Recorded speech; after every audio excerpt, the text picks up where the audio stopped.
Chapter 1. Early Life and Birth in Egypt. A long time ago, in the land of Egypt, a powerful king, Pharaoh, ruled over the people. Among them were the Israelites, who were living as slaves. They had been in Egypt for hundreds of years, and their population was growing. Pharaoh, afraid that the Israelites might become too strong, decided to control them. He ordered that all newborn Hebrew boys be killed so that they would not grow up and challenge his rule. During this difficult time, a Hebrew woman named Jochebed gave birth to a baby boy. She and her husband, Amram, already had 2 children, Miriam and Aaron. But when she saw her newborn son, she knew she had to save him. She hid him for 3 months, but as he grew, it became harder to keep him a secret. If the Egyptian soldiers found him, he would be taken away and killed. Desperate to save her son, Jochebed came up with a risky plan. She made a small basket out of reeds and covered it with tar to make it waterproof. She carefully placed her baby inside and set the basket afloat on the Nile River, praying that God would protect him. Miriam, the baby's sister, followed the basket from a distance, watching where it would go. As the basket floated down the river, it reached the area where Pharaoh's daughter was bathing. She saw the basket and asked her servants to bring it to her. When she opened it, she was surprised to find a crying baby inside. She immediately felt compassion for the child and realized that he was one of the Hebrew babies.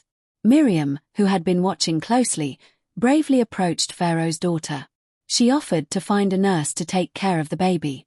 Without knowing that Miriam was his sister, Pharaoh's daughter agreed. Miriam quickly ran to get her mother, Jochebed.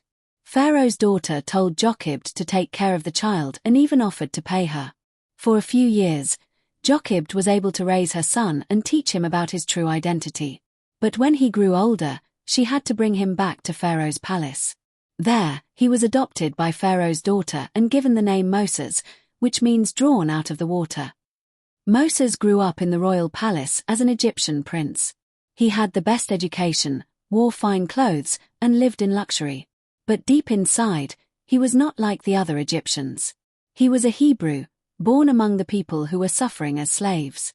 Though he lived among the rulers of Egypt, his destiny would take him on a very different path. Chapter 2. Discovering his true identity and exile. Moses grew up in Pharaoh's palace, surrounded by wealth, power, and luxury. He was raised as an Egyptian prince, receiving the best education in reading, writing, mathematics, and leadership. The royal family treated him as one of their own, and he lived a privileged life. However, deep inside, Moses felt different. Although he was dressed as an Egyptian and spoke their language, he always wondered about his true origins. As Moses grew older, he began to notice the suffering of the Hebrew people. The Israelites were forced to work hard under cruel taskmasters, building cities and monuments for Pharaoh. They were beaten, humiliated, and treated as less than human. Something about their struggle troubled Moses deeply, and he began to ask questions. One day, Moses walked outside the palace and saw an Egyptian overseer brutally beating a Hebrew slave. The sight of it filled him with rage. His heart pounded as he watched the helpless man cry out in pain. Moses could not stand it anymore. He looked around to make sure no one was watching, then attacked the Egyptian, striking him down and killing him. His hands were now covered in blood. Fear rushed through him. What had he done? Realizing that he had committed a serious crime, Moses quickly buried the Egyptian's body in the sand, hoping no one would find out. The next day, he went out again and saw 2 Hebrews fighting with each other. He tried to stop them, saying, "Why are you fighting? You are both brothers." But one of the men turned to him angrily and said, "Who made you ruler over us? Are you going to kill me like you killed the Egyptian?" Moses froze. His secret was out. Someone had seen what he had done. Soon, the news spread to Pharaoh, and the punishment for killing an Egyptian was death. Moses knew he could no longer stay in Egypt. He had to run away. Without saying goodbye to his family or packing any belongings, he fled into the desert, leaving behind his royal life forever. After a long and exhausting journey, Moses arrived in the land of Midian, far from Egypt. There, he rested near a well, thirsty and tired. As he sat down, he saw a group of women struggling to water their sheep. Some shepherds were pushing them away, not allowing them to get water. Moses stood up and defended the women, driving the shepherds away. Then, he helped them draw water for their flock. The women, grateful for his kindness, returned home and told their father, Jethro, what had happened. Jethro, the priest of Midian, was impressed by Moses and invited him to stay. Over time, Moses earned Jethro's trust and was given his daughter, Zipporah, in marriage. Moses started a new life in Midian, working as a simple shepherd, tending to Jethro's flocks. The once powerful prince of Egypt was now living a quiet and humble life in the desert. For years, he remained in Midian, thinking that he would never return to Egypt again. He believed his past was behind him.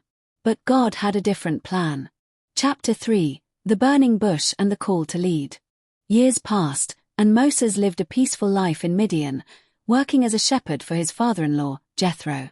He had settled into his new life, far away from Egypt, and had even started a family with his wife, Zipporah. However, deep in his heart, he sometimes wondered about his people, the Israelites, who were still suffering under Pharaoh's rule. One day, while leading his flock near Mount Horeb, also called the Mountain of God, Moses noticed something unusual: a bush that was on fire but not burning up. The flames were bright, yet the branches and leaves remained untouched. Curious and amazed, he stepped closer to see this strange sight. Suddenly, Moses heard a voice calling his name. "Moses, Moses." Startled, he looked around but saw no one. Then, the voice spoke again. "Do not come any closer. Take off your sandals, for the place where you are standing is holy ground." Moses trembled with fear. He knew that this was not an ordinary fire, this was something divine. Covering his face, he fell to the ground, realizing that he was in the presence of God. Then, God spoke. "I am the God of your ancestors, the God of Abraham, Isaac, and Jacob. I have seen the suffering of my people in Egypt. I have heard their cries, and I have come to rescue them. I will take them to a land flowing with milk and honey. And you, Moses, will go to Pharaoh and lead my people out of Egypt." Moses' heart pounded. Pharaoh, Egypt. After all these years, God wanted him to go back. He hesitated and said, "Who am I to go to Pharaoh and lead the Israelites out of Egypt? I am just a shepherd." But God reassured him, "I will be with you. And as a sign, when you have led the people out, you will worship me on this mountain." Still, Moses was afraid. "But what if they don't believe me? What if they ask, 'Who sent you?'" God answered, "Tell them, 'I am who I am has sent you. The Lord, the God of your ancestors, has sent you.'" Even then, Moses was unsure. "But Lord, I am not a good speaker. I get nervous and my words do not come out right." God replied, "Who gave humans their mouths? Who makes them speak or be silent? I will help you speak and teach you what to say." Still, Moses hesitated and pleaded, "Please, Lord, send someone else." At this, God became frustrated but said, "Your brother Aaron is a good speaker. He will go with you and speak for you. But you must go." Moses had no more excuses. It was clear, he had been chosen. He had to return to Egypt and face Pharaoh, the most powerful man in the world. He had to stand up for his people and demand their freedom. With a heavy heart, Moses left the mountain and returned to his family. He told Zipporah and Jethro about his divine mission. Then, with his wife and children, he began the long journey back to Egypt, knowing that he was walking into danger, but also knowing that God was with him. Chapter 4: Confronting Pharaoh and the 10 Plagues. Moses and his brother Aaron arrived in Egypt, ready to carry out God's command. Moses was no longer a young prince, he was an old man now, but he had a mission: to free the Israelites from slavery. However, this was not going to be easy. The Pharaoh at the time was powerful, stubborn, and believed himself to be a god. Moses and Aaron went to Pharaoh's grand palace, a place Moses had once known as a young prince. The halls were decorated with golden statues, and the air smelled of burning incense. When they finally stood before Pharaoh, Moses spoke the words that God had commanded. "This is what the Lord, the God of Israel, says, 'Let my people go, so they may worship me in the wilderness.'" Pharaoh looked at Moses with disdain. "Who is this Lord that I should obey him? I do not know him, and I will not let Israel go." Moses and Aaron warned Pharaoh that if he refused, God would show his power through great signs. But Pharaoh's heart was hard, and he refused to listen. Instead of releasing the Israelites, he made their labor even more difficult, forcing them to work without straw to make bricks. The people suffered even more, and some even blamed Moses for their troubles. But God was about to show his power. The 10 plagues. Since Pharaoh refused to listen, God sent 10 terrible plagues upon Egypt, each one striking fear into the hearts of the Egyptians and showing that their gods were powerless before the true God. Water turns to blood. Moses struck the Nile River with his staff, and its water turned to blood. Fish died, and the river began to stink. The Egyptians had no clean water to drink, but Pharaoh still refused to listen. The plague of frogs. Suddenly, frogs covered Egypt. They were everywhere, in homes, in beds, in ovens. Pharaoh begged Moses to pray to God to remove them. Moses did, and the frogs died, but Pharaoh hardened his heart again. The plague of gnats, lice. Aaron struck the dust of the ground, and it turned into gnats, small biting insects, that covered Egypt.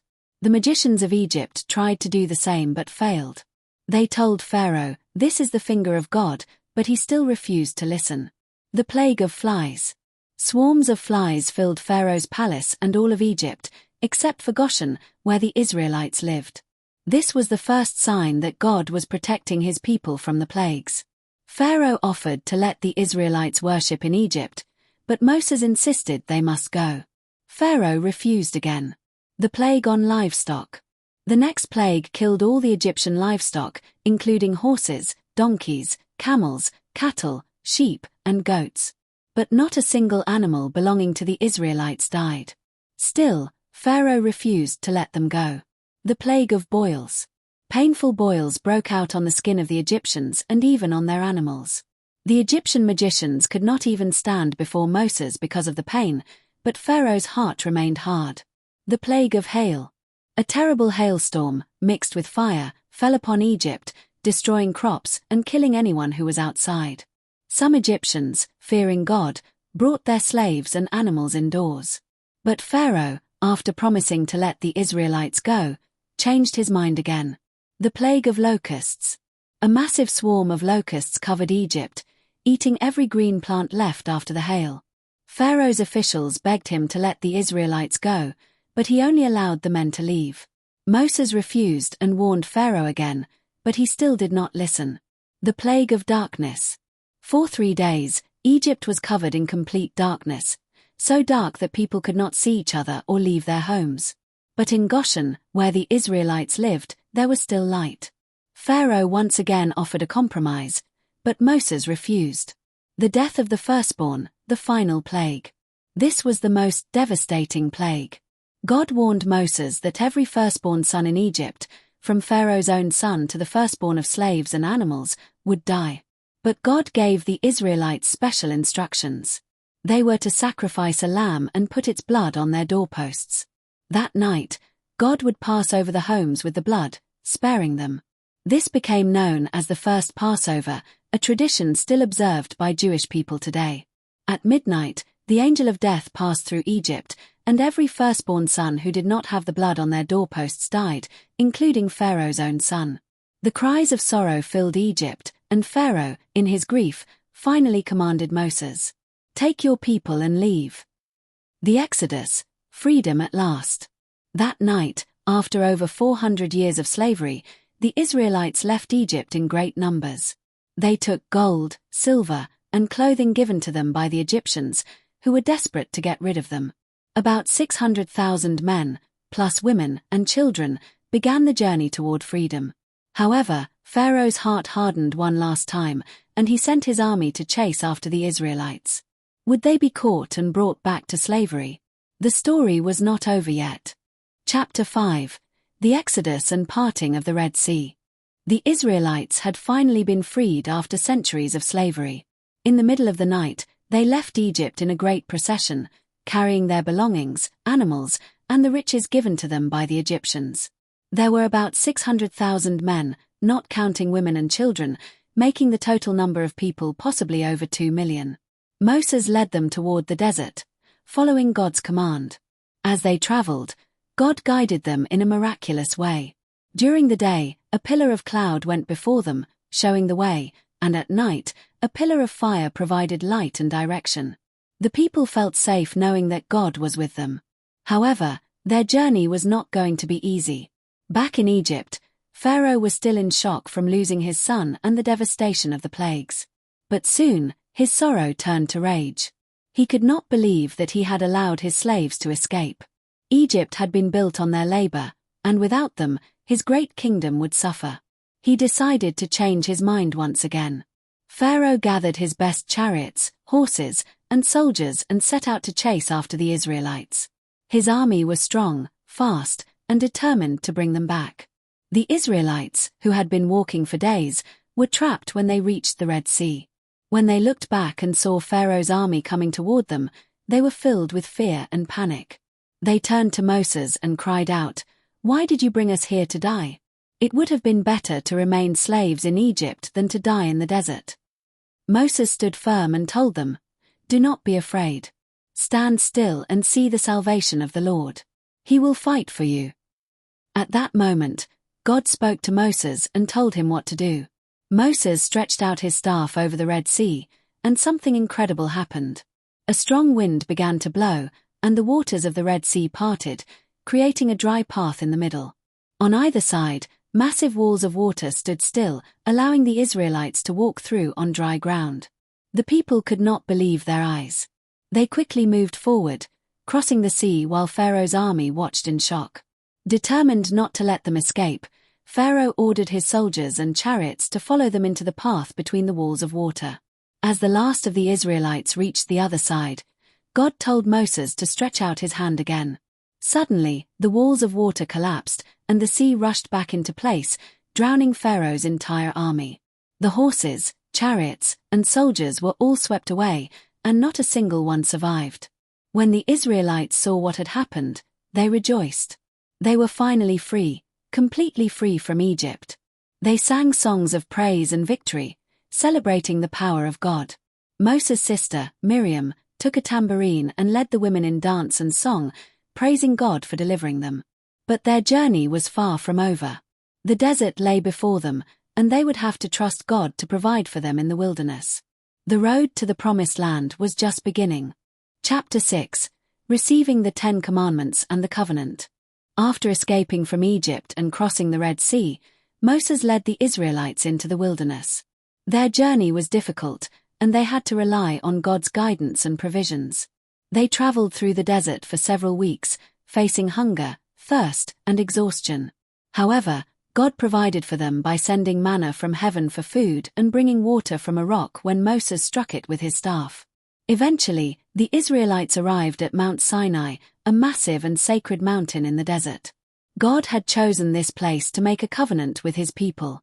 Moses instructed the Israelites to set up camp at the base of the mountain, and he climbed up alone to speak with God. As Moses reached the top, God spoke to him, reminding him of how he had saved the Israelites from Egypt.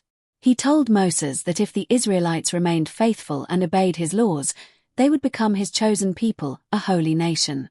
Moses went back down to tell the people what God had said.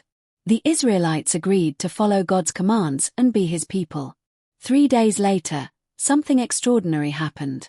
A thick cloud covered the mountain, and thunder and lightning filled the sky. A loud trumpet sound echoed through the air, and the mountain shook violently. The people were terrified, and even Moses was in awe. Then, God spoke directly to the people, giving them the 10 Commandments. "You shall have no other gods before me. You shall not make or worship idols. You shall not misuse the name of the Lord. Remember the Sabbath day and keep it holy. Honor your father and mother. You shall not murder. You shall not commit adultery. You shall not steal. You shall not give false testimony against your neighbor. You shall not covet anything that belongs to your neighbor." These commandments were meant to guide the Israelites in their relationship with God and with each other. However, the people were so overwhelmed by the powerful presence of God that they begged Moses to speak to God on their behalf rather than hearing his voice directly.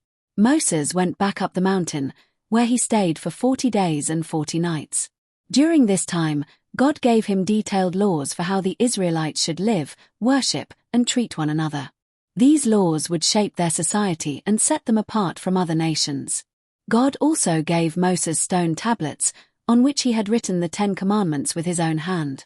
These tablets would be a physical reminder of the covenant between God and the Israelites. However, while Moses was on the mountain, the Israelites became impatient. They thought he had disappeared and began to doubt God.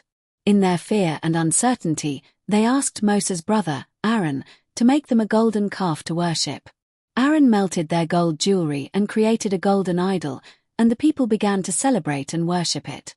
When Moses came down from the mountain and saw what had happened, he was furious. The Israelites had already broken the first 2 commandments they had just received. In his anger, Moses threw down the stone tablets, breaking them. He destroyed the golden calf, burned it, and ground it into powder, which he made the Israelites drink as a punishment. Moses then climbed the mountain again to plead for God's mercy. God forgave the Israelites but warned them that there would be consequences for their disobedience. He commanded Moses to carve new stone tablets, and once again, God wrote the 10 Commandments on them. When Moses returned from the mountain this time, his face was glowing because he had been in God's presence. The Israelites were afraid to look at him, so Moses covered his face with a veil when he spoke to them.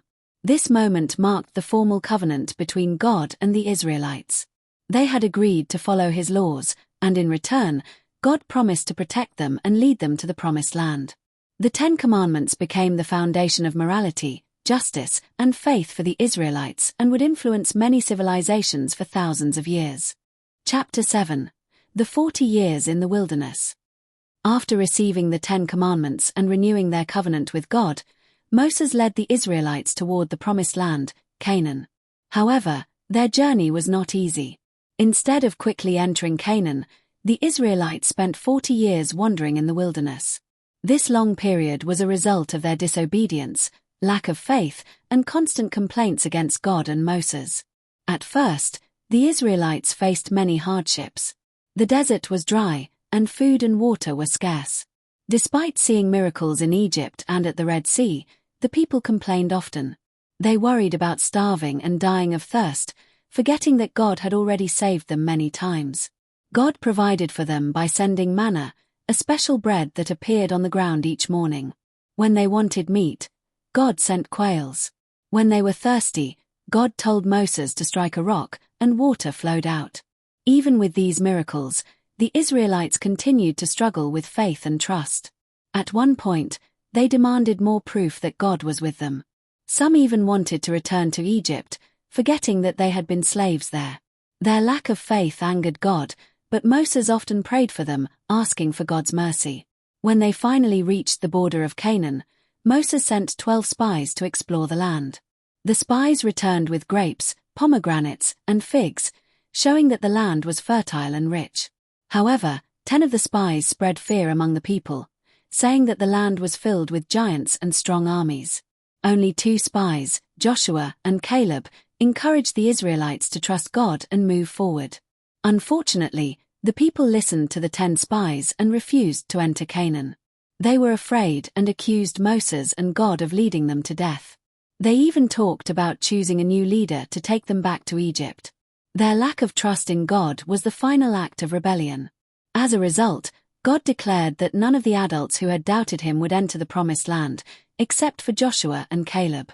The Israelites would have to wander in the desert for 40 years, until the entire disobedient generation had died. Only their children would enter Canaan. During these 40 years, God continued to guide them. A pillar of cloud led them by day, and a pillar of fire guided them by night. The tabernacle, a holy tent, was built as a place of worship where God's presence stayed. Moses taught the people God's laws and how to live as a holy nation. However, the Israelites still struggled with obedience. At one point, they complained about food again, calling manna worthless. God sent venomous snakes among them as a punishment. Many people died, and the survivors begged Moses to pray for them. God instructed Moses to make a bronze snake and place it on a pole. Anyone who looked at it with faith was healed. Even Moses himself made a mistake during these years. When the people once again complained about lack of water, God told Moses to speak to a rock to bring out water. However, instead of speaking to it, Moses struck the rock in anger. Because of this, God told Moses that he would not enter Canaan. As the years passed, the older generation died in the wilderness, and a new generation grew up, ready to enter the Promised Land. Before they reached Canaan, Moses gave his final speeches, reminding them of God's laws, promises, and expectations. By the end of the 40 years, the Israelites finally arrived at the edge of the Promised Land, near the Jordan River. But Moses, who had led them for so long, would not be the one to take them in. His time was coming to an end, and a new leader, Joshua, was chosen to complete the journey. Chapter 8. Moses' Final Days and Legacy. After leading the Israelites for 40 years in the wilderness, Moses knew that his time was coming to an end. The journey to the Promised Land was almost complete, but Moses would not enter Canaan because of his mistake when he struck the rock instead of speaking to it as God commanded. Despite this, he remained a strong leader until the very end, ensuring that the Israelites were prepared for their new life. As they camped near the Jordan River, Moses gathered the people for his final speeches. He reminded them of everything they had learned throughout their journey: God's laws, promises, and the importance of faithfulness. He urged them to obey God's commandments so they could live peacefully in their new land. He also warned them about the dangers of forgetting God and following false gods. Moses then officially appointed Joshua as his successor. Joshua had proven his faith and leadership when he was one of the 2 spies who believed they could conquer Canaan with God's help. Moses laid his hands on Joshua, giving him authority to lead the people. He encouraged Joshua to be strong and courageous, assuring him that God would be with him just as he had been with Moses. Before his death, God allowed Moses to see the Promised Land from the top of Mount Nebo. From this high mountain, Moses looked over the land that stretched before him, the land of Canaan, which God had promised to Abraham, Isaac, and Jacob. Although he could not enter, he saw that God's promise was fulfilled. Shortly after this, Moses died at the age of 120. The Bible says that even in his old age, his eyes were clear, and he was still strong. God himself buried Moses in an unknown place, and no one ever found his grave. The Israelites mourned for 30 days, recognizing that they had lost their greatest leader. Moses' legacy remained strong throughout history.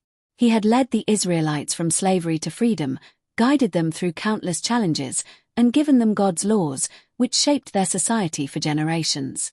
His leadership, wisdom, and faithfulness made him one of the most important figures in history. Even today, Moses is remembered as a prophet, leader, and lawgiver.